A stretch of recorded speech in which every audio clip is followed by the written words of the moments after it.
What a Crockett. That's the focus of tonight's angle. All right, Cory Booker in the Senate, he's had enough. His party is a mess, and he knows it. The Democratic Party needs a wake-up call. It's time for Democrats to have a backbone. It's time for us to fight. It's time for us to draw lines. When are we going to stand together?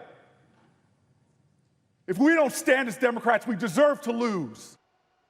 Oh, but come on. I mean, sure, it may seem like the party is rudderless. It may seem like the Democrats are leaderless. But obviously, Cory Booker hasn't spent enough time watching Jasmine. You have been clearly one of the rising stars of the Democratic Party. Why do you think you have been able to connect with people, especially young people, because you have a big following among younger voters? I don't sound like a politician all the time. Instead, I sound more relatable and like a frustrated American. You know, as everything is kind of falling apart around us, we still have some very good political figures that are seemingly holding it together in front of the camera, and I'm looking like, what the hell? That's what we're saying, too. Well, The Atlantic just published a lengthy profile of Crockett, calling her a Democrat for the Trump era. The piece notes that her colleagues still haven't learned what, to her, is obvious. Democrats need sharper, fiercer communicators. The profile's author, Elaine Godfrey, says Crockett told her, quote, "It's like there's one clear person in this race that has the largest social media following." You know, in other words, hello. Well, she's only a two-term congresswoman representing Texas's 30th district, a sprawling area that includes South Dallas and Tarrant County. She's a hardcore leftist. Her MO is to be a political bomb thrower, usually with race front and center. The only people that are crying are the mediocre white boys. This is why they don't want us to have education, because they don't want any more Kamala Harrises. They don't want any more Jasmine Crockett's. But I got news for them. I don't care what they do. We will fight to the end to make sure that we get our due. We get our due? Well, she tries to play the role of the oppressed. But Jasmine Crockett grew up quite comfortably, raised by her parents in St. Louis until their divorce. Her dad was a postal worker. She attended private schools, like the prestigious all-girls Catholic school named Rosati Kane, and graduated from the Mary Institute and St. Louis Country Day School before that. Then it was on to Rhodes College in Memphis. The tuition and housing for her final year was approximately $29,000. She went on to graduate from the University of Houston Law School, not bad. And now she'll say just about anything to get attention. Every little hate that they spew your way, my way, it is because they know that they see how beautiful we are inside and out. If they could, they would throw me back in chains. I mean, it's so absurd. It would be funny if it wasn't so sad. But this is what the Democrat Party has come to. They have zero solutions, only grievance and gutter talk. And the bombastic and grammatically creative Crockett has mastered both. Listen, he up there, he's spewing all kinds of nonsense and bullshit. And we ain't gonna sit for that. Yeah, we in love with Putin. What is happening? This is a terrible nightmare. Somebody slap me and wake me the up. I would tell him to grow a spine and stop being Putin's hoe. Yeah, Putin's hoe. It's all performative, right? Her sound, her swagger. But just 3 years ago, when she was first campaigning for office, she sounded a little more buttoned up. It's good to see you in the new year. You know, no one could have told me that when I went down to Austin, now it looks like a little bit over a year ago, that I would be running for Congress. It's just not what my plan was. But what I've always decided is that I would step up when there was a need. Oh, how noble and sacrificial of her. Which is the real Jasmine Crockett, though? Well, the call for public service came and Jasmine answered. But back to that Atlantic profile, they saw something else in Crockett, a raging narcissism. And for a woman who claims to be so tough, she has exceedingly thin skin. They described her as highly conscious of her self-presentation. Crockett wore acrylic nails painted with the word resist and a set of heavy lashes over her brown eyes. The lock screen on her phone is a headshot of herself. And Crockett apparently thinks she should be able to control to whom a journalist speaks when they're actually reporting a profile.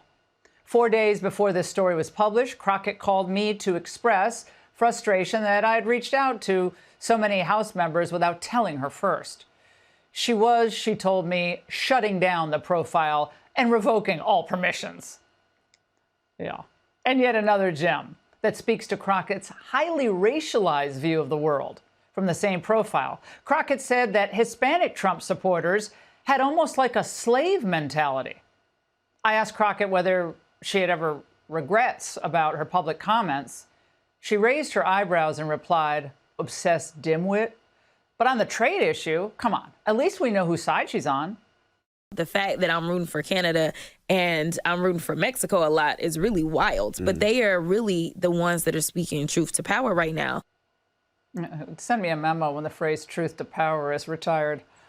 But there are some Democrats in leadership who apparently aren't at all amused by her. Last month, Crockett was forced to drop her bid for a key post on the House Oversight Committee. The defeat is a latest blow to Crockett's leadership ambitions. She lost her November bid for Democratic Policy and Comms Committee chair, a high-ranking position in the caucus that helped shape the party's messaging strategy. According to news reports, some Hill Democrats find her messaging style, quote, overzealous.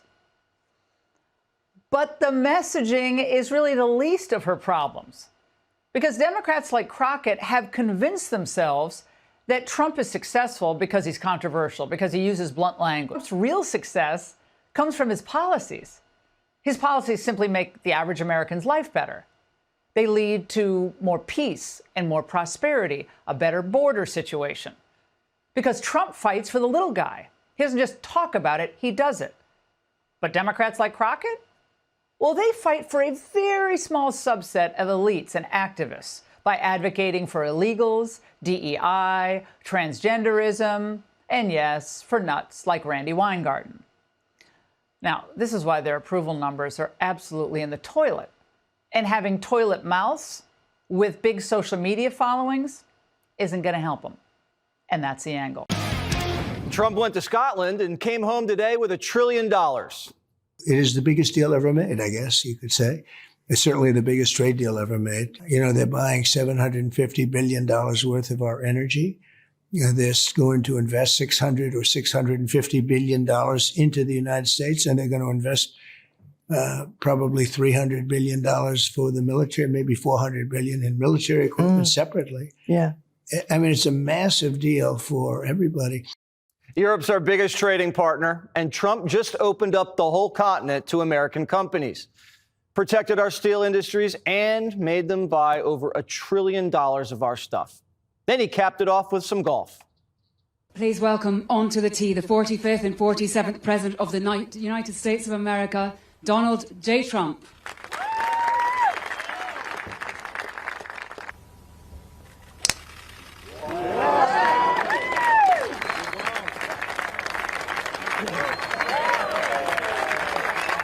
Donald Trump cut the ribbon on his brand new golf course in Aberdeen, but something happened on 18.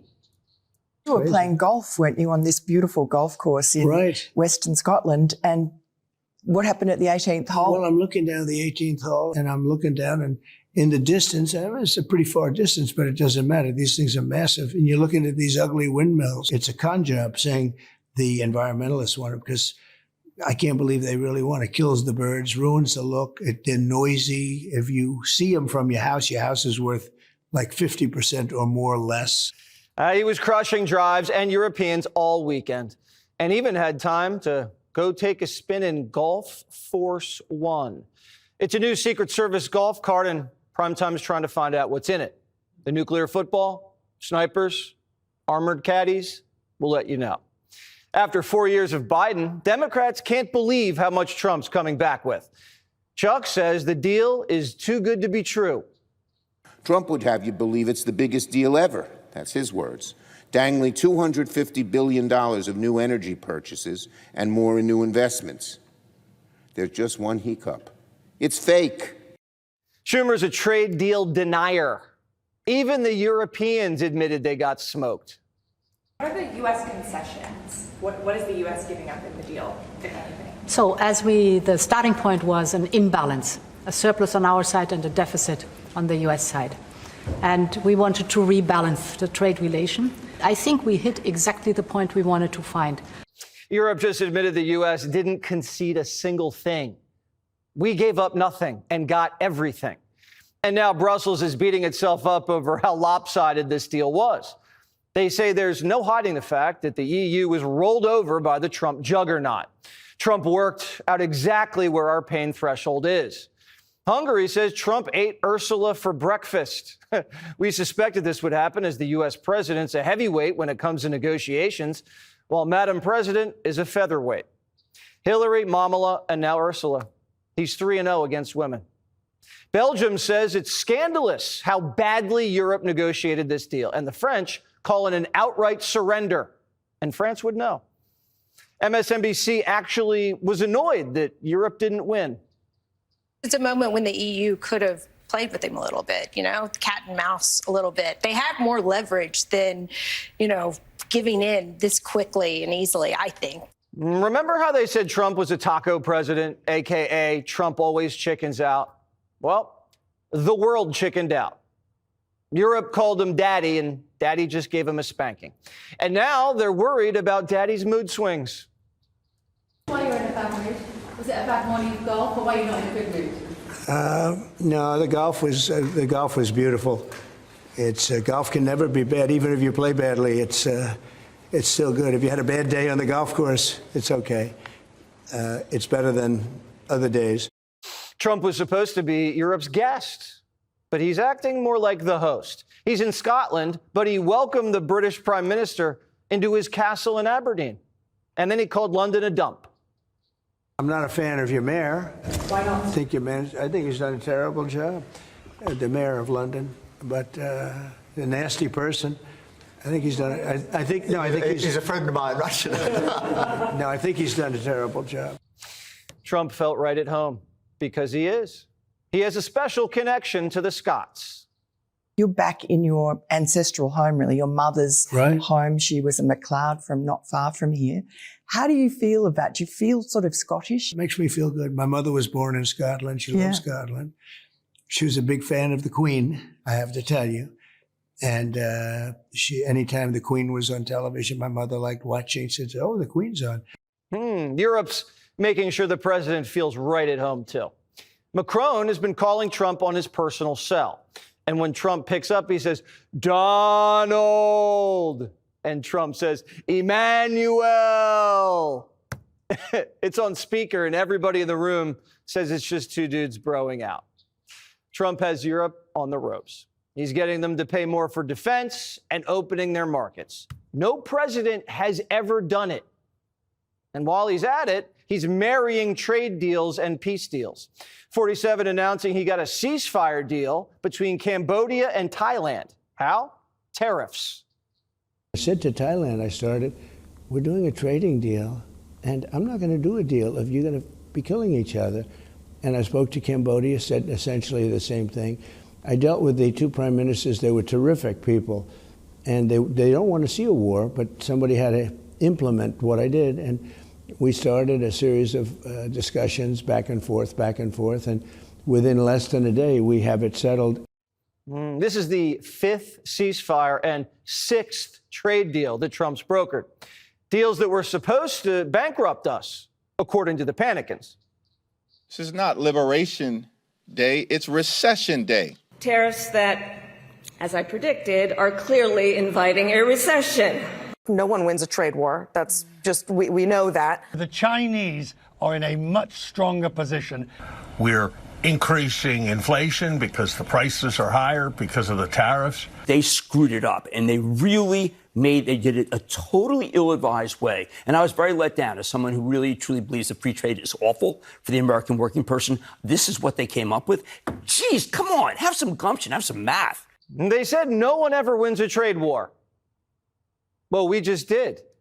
And Jim Cramer, CNBC's Panicking-in-Chief, is dropping F-bombs because the economy is so strong. Our biggest problem is we have so much growth that the Fed won't cut. What the Jesus Christ. Oh my God. I'm so sorry. I'm so sorry. I take it right back. Everybody, I take it right back. Honestly, God, the economy's fabulous. And it's not just CNBC. MSNBC and CNN are admitting they were wrong again. The early reviews are in on the new trade deal announced with the European Union. The Financial Times says the deal marks a victory for Trump. It's incredibly favorable for the United States. When you look at this, it's been very one-sided. Clearly, there has been an instance where the president has been using his threats of higher tariffs as a negotiating tactic, and in this case, it certainly worked. Even Clinton guys are confessing Trump's winning. His top pollster says it's clear that the president is succeeding in reshaping of the global economy. The Wall Street Journal says if Trump's tariffs are so bad, where's the recession? Quote, Donald Trump's trade policy is in danger of demonstrating the truth about one of those old definitions of an economist, someone who sees something working in practice and explains why it will never work in theory.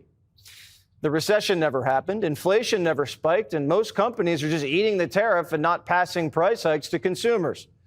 At least some people on TV are being honest and admitting when they were wrong.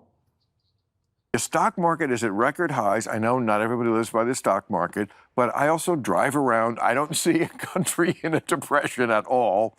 I see people out there just living their lives.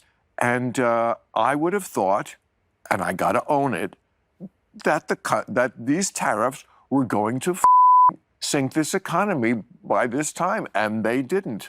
When Bill Maher, CNBC, and the Europeans admit Trump won, he won. But it's America who won. We won. And now we know who was rooting against us. They keep betting against the U.S. and losing. Even Chris Matthews is getting a thrill up his leg again. He's very good at knowing your condition, your worries, your insecurities. I mean, he'd be a great bully on a grade school, Catholic high school or grade school. I mean, he'd be the scariest bully because he'd know everybody's weakness. Biden couldn't do that in a million years, not in a million years. To be honest with you, the country is moving towards Trump. He is a stronger public figure than the Democratic people. I mean, Obama still has tremendous charisma, but Trump has strength. And I think that's what all voters look for. But they want a president who is a strong figure. Trump knows how weak the Europeans are, and he squeezed $1 trillion out of them.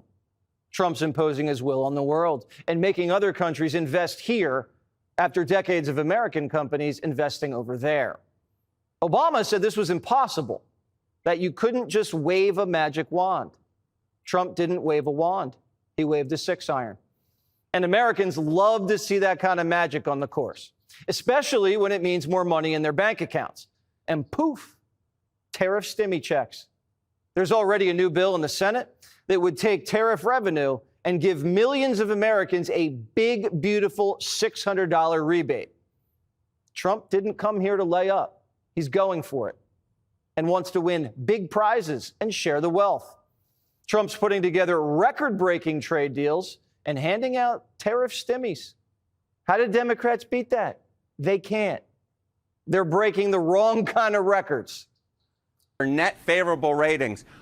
Whoa, woof. On their net favorable rating, they were 26 points underwater. You think that's low enough? How about we go even lower? We'll go to this side of the screen. I'm going to walk over here. We go to the Wall Street Journal, minus 30 points. 30 points underwater. The Democratic Party is breaking records in the way, Jessica Dean, you don't want to break records. Trump has tariff stimmy, so what do Democrats have? Well, Tampon went pheasant hunting to win votes. That didn't work. Mayor Pete grew a beard. Didn't work either. So now they're hitting the gym. We could be at Washington, D.C., lowering your health care costs, lowering your grocery costs, and restoring your rights. I should be working right now. Instead, I'm pumping iron at the gym. Men don't record themselves at the gym. Women do. Democrats are like thirsty thespians fishing for likes. The face of the party, Jazzy Jellyfish, not to be confused with Davy Crockett, says she deserves to be in charge because she has the most followers of anybody in her caucus. It's not how things work around here, Jellyfish. Just being anti the other guy won't work either. Trump won over half the country just by being himself. You cannot out-Trump Donald Trump. It will not work.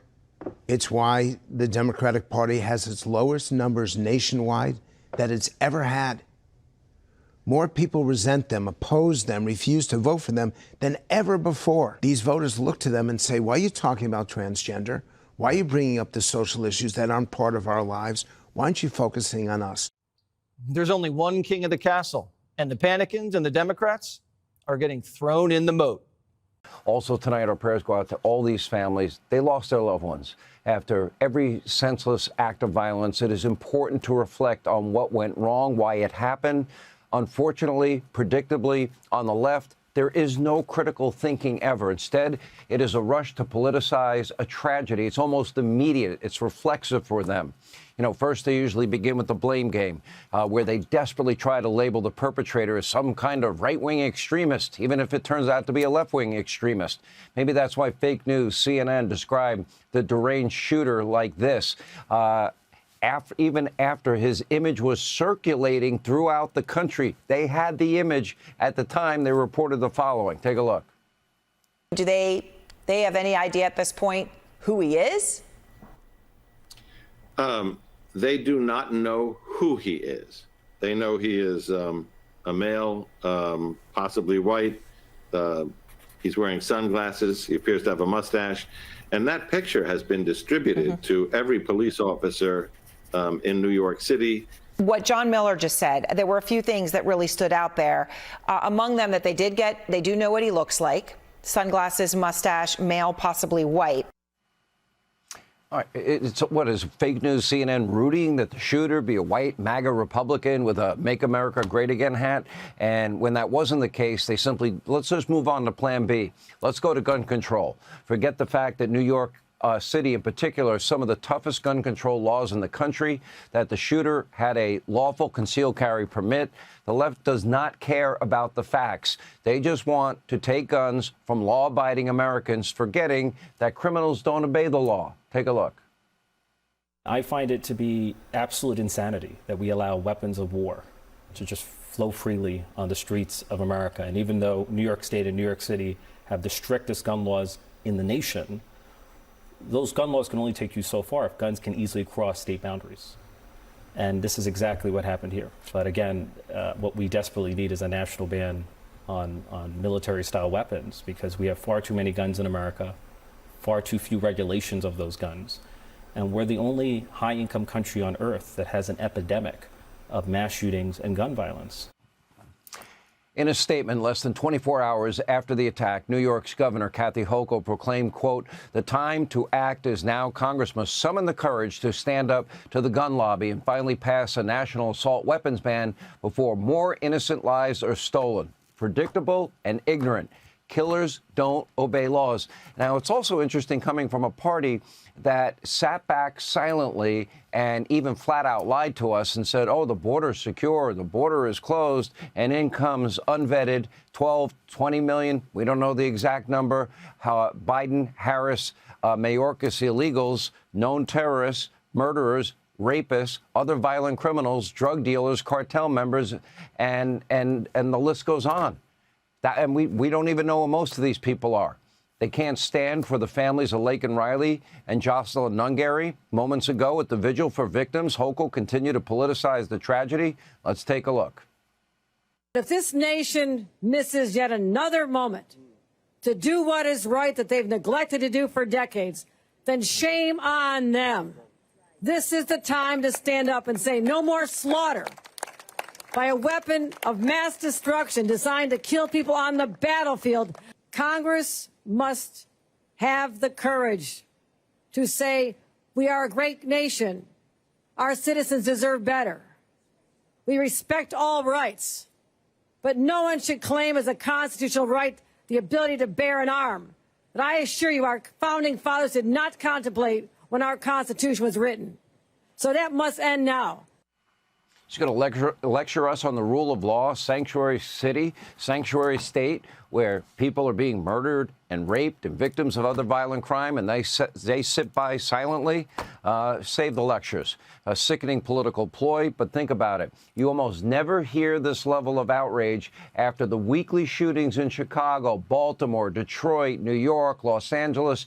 That's because for Democrats, this is not about law and order and safety and security. Instead, this is a political play for them, for more power. And right on cue, Comrade Bill de Blasio, he was on fake news CNN, calling for both gun control and government censorship all in the same breath. Take a look. I think we should be honest, Laura, that people are feeling less and less secure in general in our society. It's a very troubling time. It is. I mean, you have so many voices saying extreme and dangerous things that doesn't help on all sides. And then on top of it, just way too many weapons around and very little that stops someone from getting a weapon. I mean, this is a deeply troubling situation. I keep wondering when it will be the incident that finally tells people we have to change something. Those folks, not just in that building, everyone who goes into a building in Midtown tomorrow is going to be worried. They won't be able to help themselves. And this is just not a way to live. We have to do something better as a society. Well said. Now, meanwhile, years ago, when Comrade de Blasio and we debated in my studio, he was surrounded with NYPD officers that were armed. And I kept pressing him on whether every New Yorker should have the exact same right to that kind of protection as he has. Interesting exchange. Take a look. You came and with some of New York's finest. If you go to work every day like the people that are with you to protect you, which I fully support because this is dangerous times, and they are our police officers and they're armed. And we have a big debate because I've been a responsible gun owner my entire life. Do average people, should they have the same safety you have? And if somebody breaks into their house, would you respect their right to have a firearm in their house? Everyone deserves to be safe. And the answer is not for everyone to have a firearm any more than it's for every teacher so the to have answer a is firearm. no. I believe people have rights, but I also believe we need background checks. We need an assault weapon ban. If you have a waiting period for purchase. Okay. Because right now what's happening. Can every American have a shotgun in their house? Every New Yorker. You're not answering. What about You're all dodging.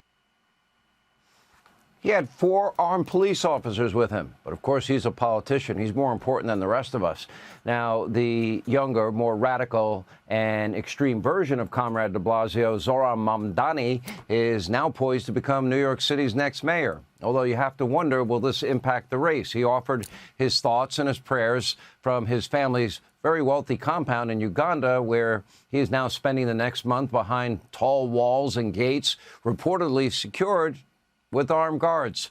Marxist Mamdani has called for the NYPD to be defunded. In 2024, he even pledged to disband the police unit that responds to these mass shootings. I guess he wants to flood the scene with, social workers. Is there anything in your life that maybe happened that brought you to this moment of anger and rage and a desire to kill people? Would you like to discuss it? The people of New York can reject this kind of extremism in the fall, but I'm not holding my breath. It appears that left-wing Americans have totally lost their minds.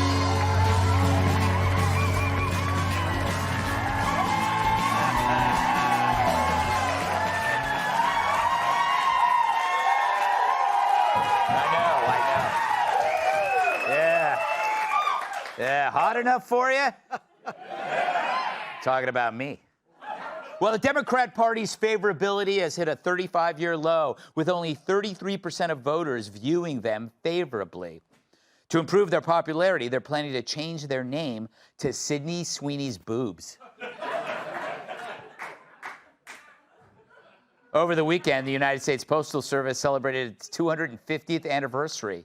If you didn't get the invitation, it's because they mailed it.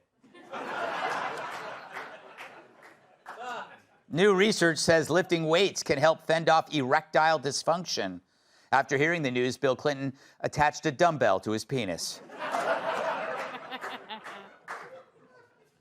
In a documentary, Billy Joel denied claims he had gotten DUIs when he got into 3 separate car crashes, explaining he was in a mental fog due to 9/11. Yeah, and mental fog is why Jesse Waters forgot to tip at every meal since January 6th.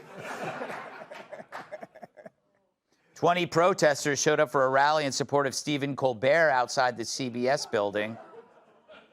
Well, at least we know what became of those vaccine dancers. According to Politico, President Trump and French President Macron often have bromance chats on the phone. What can I say? I like older men, said Macron. He does. He looks like a mentor.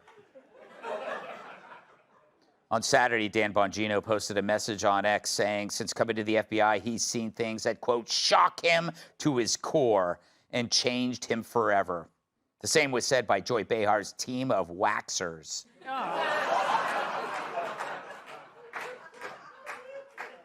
Rashida Tlaib posted a video of herself banging a metal pan with a spoon.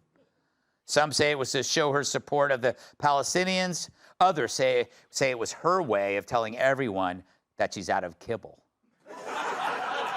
Isn't it cute? It works. Finally, researchers in California called off a plan to block the sun's rays by creating man-made clouds. But if we really need to create man-made clouds, just ask this guy. Why not? All right. Another week and another poll shows the Democrats' party favorability dropping to its lowest rating in decades. It's a far cry from the glory years of a Bill Clinton when the only thing going down was the interns. It's true, the Democrats are in free fall. Not a graceful dive either, but more like bird hitting your windshield at 70 miles per hour. This time, it's more than just a bad run. It feels like a historical shift. The party as you once knew it is no more. It's as dead as a school of plankton swimming near Joy Behar's mouth. You know, it reminds me of the Berlin Wall in 1989. More than a wall cracked, an entire movement did. And once that wall fell, it took socialism and communism with it. It feels that way now. Ken Martin, chair of the DNC, says that the Dems must show voters that they are the party of laws and border security. In other words, he just said, we have to show voters that we're no longer Democrats, which is like the mafia saying we will not lend money at extremely high interest rates. Because sadly for Ken, the Dems still haven't changed. They still push grievance, socialism, violence, and theft. But it's not just the messaging, it's the results. Homelessness, crime, migrant violence, an economy designed to preserve bureaucracy. I mean, how can you raise $100 million for the LA fires and not manage to build one house? Meanwhile, students in blue city schools are so dumb, even Leo DiCaprio won't date them. The NEA handbook actually says that educators must acknowledge white supremacy culture as a primary root cause of institutional racism and white privilege. Imagine sending your kid into that communist factory. You'd be better off leaving them with Charlie Sheen.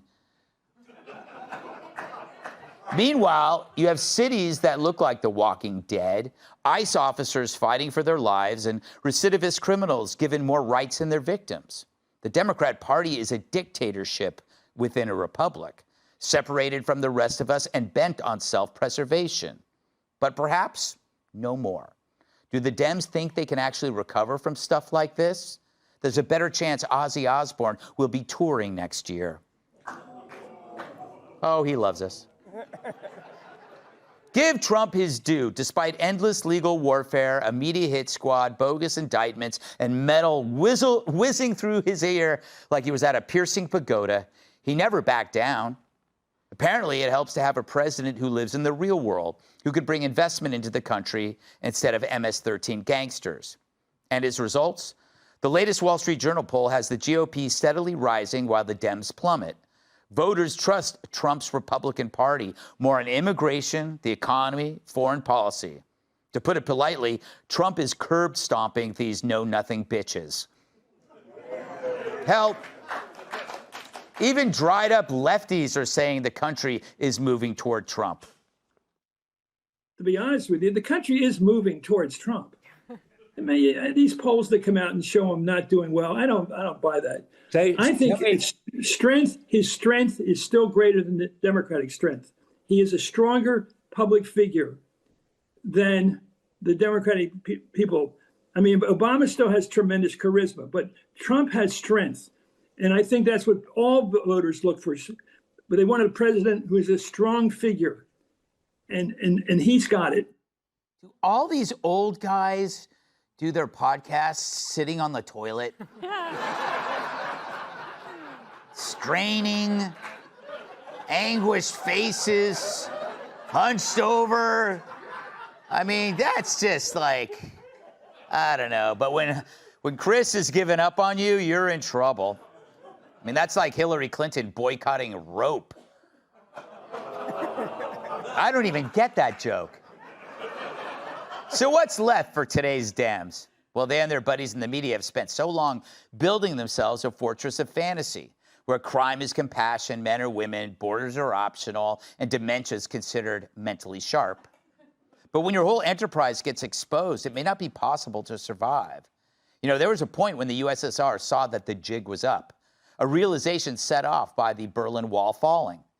Biden was that wall for the Dems, an artifice erected to keep us apart, but revealed to be no longer functioning. And once the cover-up of his incapacity was exposed, the wall came down. The Dems quickly grabbed another candidate, but it felt like just another wall, or one as dumb as one. Now, the party may continue down this road, but they can only persuade the dumb and uninformed because everyone else is leaving. It's like when the wall fell, humanity only fled one way. No one flees back into a sinking ship, especially when sinking is exactly what it deserves. Let's welcome tonight's guest. Police uses comedy to clear homeless encampments. Comedian Joe Mackey. She knows talking points like I know arthritic joints. Republican strategist Aaron McGuire. He looks like the airline pilot who stole your wife. Fox News at Night host Trace Gallagher. She goes by a single name because it saves time signing restraining orders. Host of Kennedy Saves the World podcast, Kennedy.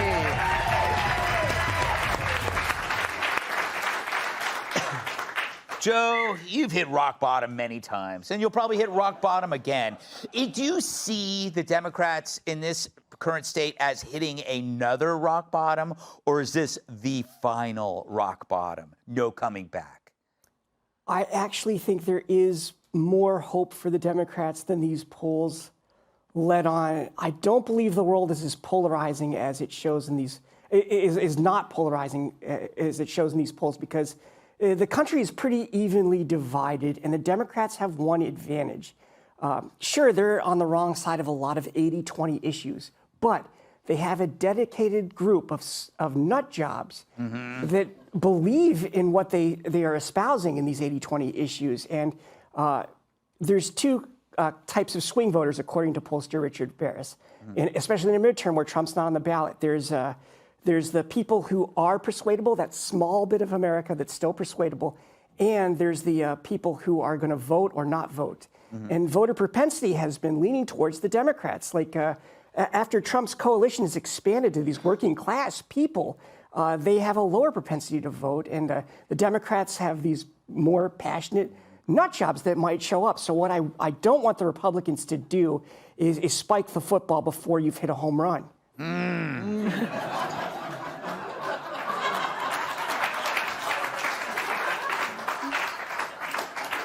That's a good point. A lot of words to get to that line.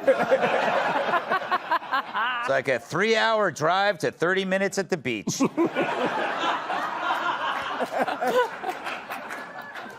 Aaron, we're used to the cyclical nature of politics. Everybody thinks it's over, then it comes back. I don't know why this feels different to me. Am I just, is it just wishful thinking on my part? No, because Democrats do have a major issue, but they still haven't figured out what the problem is yet. You saw Senator Mark Kelly on Sunday television this weekend saying Democrats have a messaging problem. You hear Ken Martin, DNC chair, saying they have a brand problem. No, they have a moral rot problem. The Democrat Party base now is what you see in Zoran Mamdani. These are their voters, these socialist, radical leftists. And Democrats think, oh, no, we're just not getting the support we need. The American people don't understand. No, the American people do understand. That's the difference. They understand, and they're rejecting Democrats out of hand because they've seen what happens. The homelessness on the streets, the drug addicts wandering around, the crime being supported, an open southern border, and they said they've had enough. The reason it feels different is because it is different, because Trump has changed, to Joe's point, the electoral map here on what voters do and how they behave. But as long as Democrats never figure out that the American people aren't buying it, because Democrats live in their own echo chamber with the media. They keep hearing they're right on these 80-20 issues. We're on the 20 side and not the 80 side. They keep hearing it. Until they figure it out, they will have this existential crisis and be driven further to the left, only alienating voters going into this midterm. Interesting. Trace, like me, you're an incredibly handsome man who reads a lot of history. Right. Do you feel that I am making a fair analogy to the fall of the wall, or am I overdoing it? I think it's fair. I think really when you see Chris Matthews literally get a tingle up his leg for Donald Trump, yes. it is an astounding show that the Democratic Party is falling and falling very fast, even if he was on the John at the time. Yes. It seems to me like the Democratic Party has bought in totally, hook, line, and sinker to what's happening on social media. I mean, they buy into social media and they try to get themselves viral moments on social media. Alexandria Ocasio-Cortez made the argument this weekend that we need these way progressive voters because they are the most enthusiastic voters. They're poison. And everybody realizes that except for those in the far left, the Mamdanis who are killing the party. I mean, you pointed out at the top of the show that 33% favorability for Democrats. When you get down to very favorable opinion of Democrats, it's at 8%. That's anemia. That is the definition of anemia, and Democrats cannot get out of their own way, and there's no leadership to take them to a better route. That's even lower than friends and family. Right. Right. You know, Kennedy, our show's often criticized for being too poop-centric. But then, what am I going to do when they send me videos of guys on their toilet seats talking? Charlie Rose Absolutely right. punching one out. Chris Matthews pinching one. It's disgusting. I mean, Greg, what else did they expect? You were discovered in a bathhouse. You write your show next to the Joes at the urinal. Yeah, that is true. You squeak out your monologue during your morning constitution. That's what you mean when you say you're a constitutionalist. People think that you're somehow a judicial originalist. You're just talking about having a great crap. But you're absolutely right about Chris Matthews. It is so disconcerting. And it's like, we've lived in the Zoom era for 5 years now. Yes. And I understand some of these Centrum Silver gummers. Yeah. You know, it's really hard for them to internalize some of the messaging. But Chris, for God's sake, if you're squeaking one out, listen to Tom Ford. Put the computer on a box, put a lamp next to you, so at least we have a better angle of your rosacea.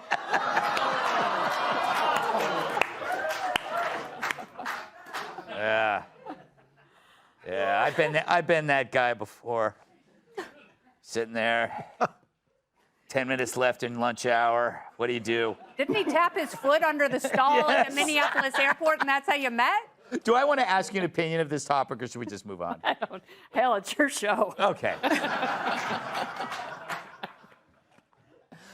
Not for long. Hey, Sean Hannity here. Hey, click here to subscribe to Fox News YouTube page and catch our hottest interviews and most compelling analysis. You will not get it anywhere else.